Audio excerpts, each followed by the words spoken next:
बिस्मिल्लाहिर्रहमानिर्रहीम। शहद का एक बड़ा सा कतरा फर्श पर गिरा हुआ था। वहां से एक चूंटी का गुजर हुआ।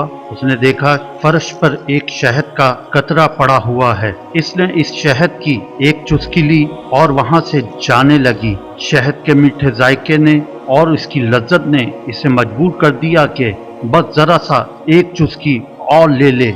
इसने शहद की एक और चुस्की ली और जाना चाहा, लेकिन चूंटी को लगा कि सिर्फ शहद के कतरे के किनारे से ली गई चंद चुस्कियां काफी नहीं। इसलिए इस मर्तबा इसने तय किया कि शहद के कतरे के बीच में डूबकर इसके जायके से लुत्फ अंदोज हुआ जाए। लेकिन जैसे ही वो शहद के बूंद में दाखिल हुई और इससे लुत्फ अंदोज होना चाहा, वो वहां से निकल ना पाई और शहद में ही मुकीद हो गई और वहीं इसकी जान निकल गई।